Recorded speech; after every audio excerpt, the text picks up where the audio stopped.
Hey everybody, and welcome to Real Talk with the Roses.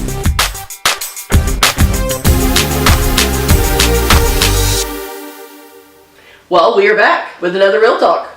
With some guests. With some special guests, that's for sure. We're being joined by our kiddos today. Bub, can you tell everybody hello? Hello. Baby girl? Hello. We're going to take some time to talk today about parenting. This makes me a little nervous. Why? Because I have not been the perfect parent. Say it and so. So we're going to talk a little bit today. In a recent live that we did over on Divine Design, there were some questions that came in about parenting and how to deal with those whole teenage years and all of that kind of stuff. And I thought those were some great questions that might need a little more elaboration. So today we're going to talk about that, and we've brought our kids along so that they can tell you what we did right and what we did wrong. No. You ready to hear about that? Sure. All right, let's get to it. All right, so we're going to talk about maybe some of our successes. All right. What we may think were successes. They might have a different opinion. Probably. And some of our failures. Got it. Because we've had some. Not many. Well, maybe not many, but they may differ with that too. But one of the common comments that I get, especially on our blogs, our daily blogs, is how much we do as a family and how close we seem as a family, how well the kids get along with each other instead of having a big fighting sibling war all the time. And what you see is what you get. I mean, like, that's real life for us. That's not pretend. So we're going to just tell you some of the things we've done. Hopefully it can work in your family, but every family is different. Right. Every person is different. I mean, even the differences between Bub and baby girl. A lot different. Yeah, there's a lot of differences. And so what's worked for us may not necessarily work for you, but we'll try to give you some of the secrets that we feel have made us somewhat successful. Maybe it'll help you out. So let's start with you. What do you think has been, or what is your basis for your parenting, and what do you think that you've done that may have been successful in parenting with these kids? I think I always go back to being the provider. I mean, that's just kind of I guess more or less a guy thing. For us, church was always important. That was always key. Making sure they got that baseline of knowledge. And I think the rest of it was primarily up to you. I mean, you stayed at home with them all the time, and you were the one who nurtured them, cared for them, and guided them more than me because I was at work. Oh, well, thank you. That is true, though. Being home with them all the time, I think has helped because they have gotten our values instilled into them more than other people's. Right. And that was a big key for us in the very beginning. And I know obviously a lot of people watching can't be home. A lot of people watching don't necessarily want to be home. Like, they have other desires and careers that they feel that they've been called to pursue. So we're not saying that to be successful, you have to be an at-home parent. But I do think it has aided in the success of our relationship with our children. I agree 100%. But I also know, on the flip side of that, some stay-at-home parents that have terrible relationships with their kids. Yes. So being home is not really what's the key. I think it's what you do when you're home. Right. You know, so let's talk about that. I'm glad you brought up church, because for me, this is one of the common things that I always hear. You hear people joke about it, but they say there's truth in every joke, and this is how a lot of people feel. Well, children don't come with a manual, but I disagree with that. We have the greatest manual ever written. Right. And I believe that when you read the Bible and you adhere to the principles in the Word, that God is going to give you a lot of instruction on how to deal with your children. So, yeah, kids really do come with a manual, and you can have a personal relationship with the author and talk to him anytime. You know, sometimes you pull a self-help book off and you're thinking, man, I wish I could call this guy up and get a little more clarity. And in this case, you really can. And I think that has been the secret to the success in our home. It's being so Christ-focused and trying to hear him at every minute to guide us. So I think that has been a huge key to the success in our home, is basing our relationship on God. Right. And I know that I personally could not do it without him. Because especially when your children are little, children are demanding. They need you for everything. They need you to help them eat, to change their clothes, to go to the bathroom, to get a bath. And for a young mom, that can easily be overwhelming. I remember one of the first times that I had an outside hint that I may be doing things at least somewhat right was we were going out to dinner with another couple. You probably won't remember this because you weren't in the car with me. We were going out to dinner with another couple in our church who also had a daughter Kristen's age. They were born just a couple months apart. And you and he rode in a car together, and then she and I rode in a car together with the two kids in the back seat because none of us had a car big enough for us to all go together. And while we were on the way to the restaurant, Kristen, she probably was, well, we didn't have Bub yet, so she was under 2. She was playing with the little bow that I had in her hair, and she popped it out of her hair, and it fell down in the floorboard, and she was like, uh-oh. And I said, oh, that's okay, baby. We'll put it back in when we get there. And that mother stopped, and she said, I can't believe how patient you were with that, because if that would have been my daughter, I would have been all over her case.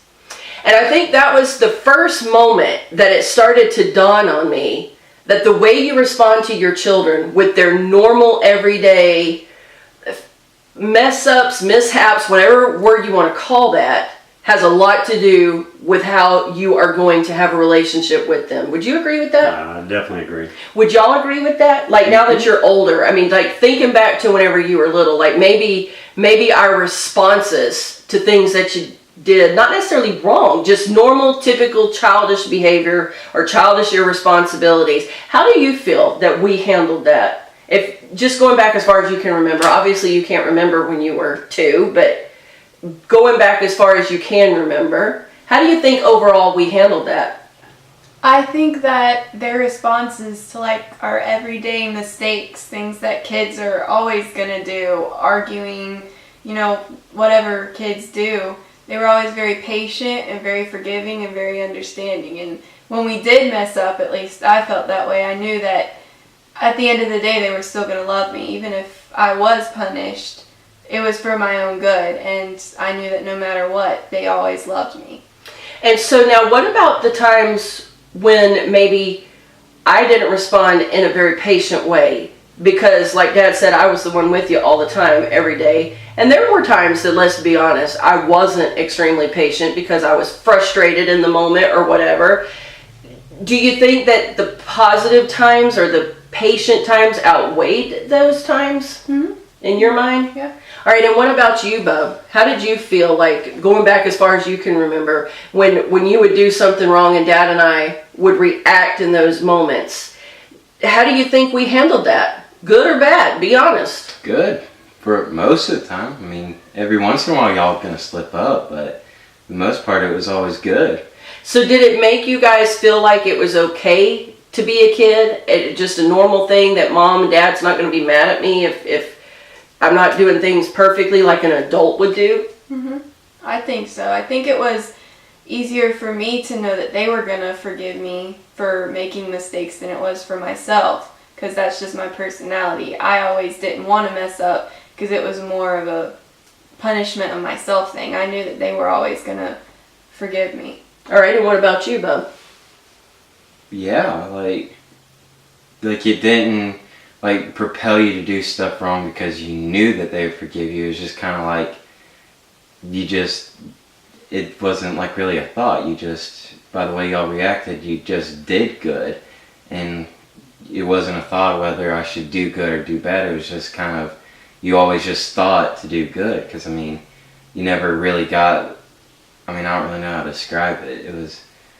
I know exactly what you're saying, and that is a great point that you just brought up, because I know a lot of parents are afraid to be gracious, I guess would be a word, with their kids because they think, well, good night, they're just going to start taking advantage of it, and then they're just going to start doing everything wrong. I've got to be so tough all the time. Do you feel like some parents kind of get that attitude?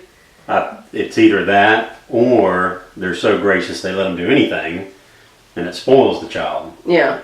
But I think you'll agree that for the most part, our kids, they really didn't do a whole lot wrong. No, and I think that with that, I think that it was because of the simple fact, honestly, I think it was because they had that loving guiding, nurturing hand just over them, and not trying to paint ourselves as anything great, because trust me, there's been some bad days, huh? There has been some bad moments because we are not perfect, but I think overall our consistency, maybe that's a better word, consistency, and we did a lot of preparation ahead of time. So those of you that don't have children yet, prepare yourself ahead of time. And listen to good, godly people. Like one of my favorites to listen to before I had the kids was Dr. James Dobson. He is still around and he is still offering great parenting advice, and you can order his books online and get stuff from him. Also, Gary Smalley was another one that, even though he does a lot of marriage things, he also does a lot of family things that can help with those. And those two people really prepared me, I feel like, for, like Dr. Dobson, his big thing was talking about strong-willed children and how to break the will of a child without breaking their spirit. It's kind of like whenever you have a horse, those strong-willed horses, those of you that's ever been around that you have to break the will of that horse to be compliant with what you're asking that horse to do, but you can't do it in such a way that it then breaks their spirit and breeds a seed of rebellion. And that was really helpful for me with Bub, because Bub is a very strong-willed little guy. I can remember at times where you were like 18 months old. We tell this story, but they've never heard it. We would go out to eat, and do you remember this about how he hated to wear a bib? Yep. He hated to wear a bib, and he would yank that little thing off of his neck and put it on the table, and we would say, you got to wear your bib, bud, because we don't want the ketchup all over your clothes or whatever. And it was a little bit of a struggle. You remember that? Oh, yeah. So I remembered all the advice that I had gotten from Dr. Dobson that taught you how to properly deal with that issue, that little will there that's going on, without crushing him and making him feel like he was just this horrible kid because he wouldn't wear a bib. So what I would do is I would pull his little plate just far enough out of reach, and he would try to reach over as far as he could, grab him for that little plate of food, but it was just far enough out of reach that he could still see it, and we would all be eating, because like you never had an issue with that. You would just put your bib on and whatever, and so the three of us would be eating, and we'd be like, oh, this is really yummy. Bub, don't you want to eat? And he would be like, taking that bib off. And I'd say, if you don't wear your bib, you can't eat. And this would go on, I don't know, maybe 5 minutes, maybe 6, 7 minutes. And he would put the bib on, take it right back off, until finally he realized, Mom is not going to get me the food until I put the bib on. Right. And it probably took, I don't know, maybe a handful of times. Yeah, it wasn't much. It wasn't much. And then he learned, if I want to eat, I've got to have my bib on. But little things like that, like had I reacted really bad, like, well, you're just not going to eat if you don't wear this bib, and that's just it. Or even, I have even seen parents take the food and throw the food away, punishing the children. What you have to keep in mind is they're children. They're learning. They don't know how to live life yet. And your job as a parent is to lovingly guide them and teach them without being so overly irate about it or being demeaning in it. You have to still remember that they're little humans deserving of respect, but you've got to teach them in the process. And so that was one of the ways that, or I can remember even whenever sometimes Boo was a little more strong-willed, and there would be times that if he were fighting with his sister, I don't know if you remember this because you were a little older, like 5 or 6 at the time. And if you were going to get in trouble and I was going to say, like, take your favorite toy away. Like if I said, if you do that to her one more time, Mommy's taking your toy. I would set it right up on the refrigerator. Buzz Lightyear. Buzz Lightyear. He loved Buzz Lightyear. And I would set it right on top of the refrigerator where you could see it every day. And I would take it away for whatever it was, 24 hours or 48 hours, but I would keep it where he could see it. And every time that he would point wanting his Buzz Lightyear, I would remind him, you're not going to have it for a few more hours because you were not nice to Sissy. And it didn't take very long before he learned, okay, well, I've got to be nice to her. Right. Now, here's where I think parents make the mistake in that. Had I only done that once or twice, it would have never broken that will of his. He would have never learned to be compliant. because it would have been his will waiting out my will. And if I would have given in after 2 or 3 times thinking this is just too hard, just give him the Buzz Lightyear or give him the food, he would have won and he never would have complied. Right.